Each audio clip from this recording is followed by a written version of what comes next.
Hey gang, this is Z-Man. This is going to be my first locomotive review, which is the Pennsylvania Railroad 462 K4s Pacific by Bachmann.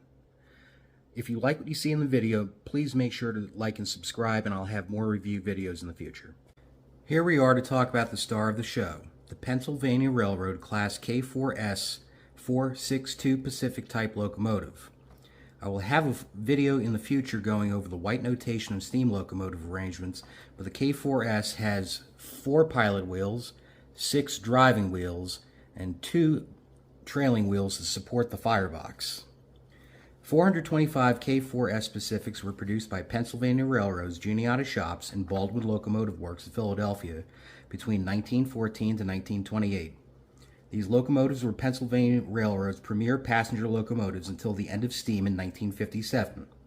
This locomotive is a must-have for Pennsylvania Railroad modelers, and these Bachmann Spectrum line models make a great addition to your collection. Also, hopefully, K4 number 1361, which is undergoing restoration, will be back on the high iron soon, so we can all see these fine locomotives in action. Next is the weight and length and details of the locomotive. When I purchased these locomotives, I got one in September during a Labor Day sale and one in December on a pre-Christmas sale, both from trainworld.com in Lynbrook, New York.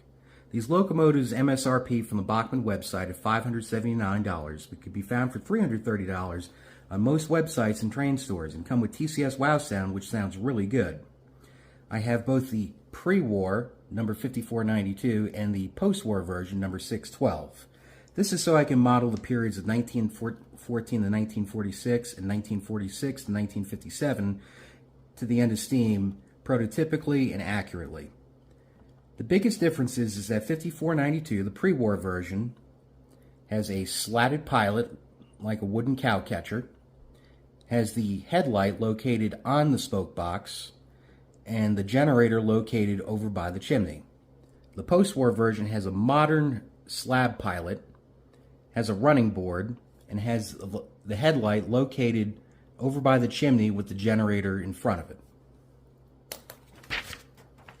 These models are die-cast frame but have plastic shells, which contributes to the locomotive's overall lightweight that takes away from pulling power that you will see in the test portion of this video.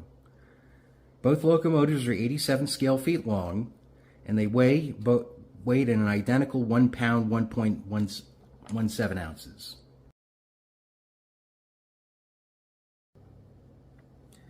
From coupler to coupler, the couplers are plastic, which I will replace in the future with metal ones.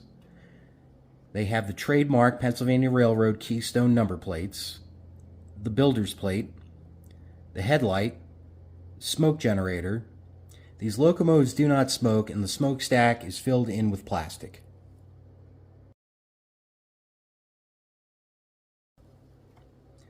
Next, we have a nicely detailed bell, darkened side rods and valve gear, piping along the locomotive, the large K4 sand dome, the steam dome with very nicely detailed 3-chime whistle and safety valves that are painted brass. Road numbers are located on the side of the cab, and all these locomotives come with nicely detailed painted figures for the fireman and the engineer. The back head detail is also very nicely detailed.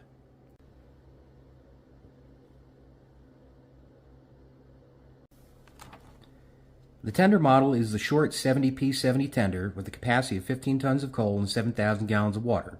The plastic coal load is adequate for the model, but can be further detailed by the modeler in the future. These locomotives also do not come with backup lights.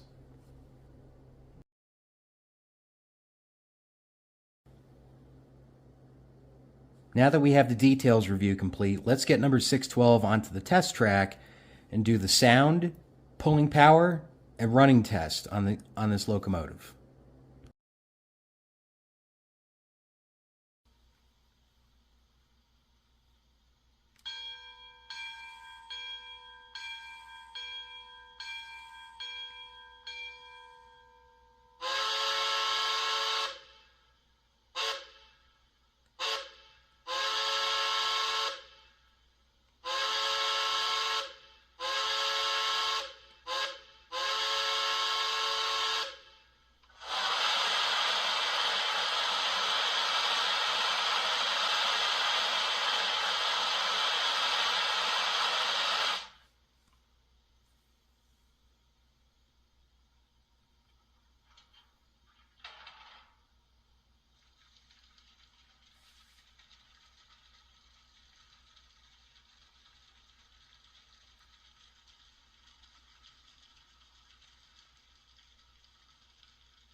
So here are my final thoughts on Bachmann's Pennsylvania Railroad K4. These locomotives are smooth and run well through all speed steps, but could be heavier, have traction tires, or stronger motors for better pulling power. I'll be using these locos to pull local passenger consists or double-headed express trains. I will leave you with the double-headed consist. Thank you for watching.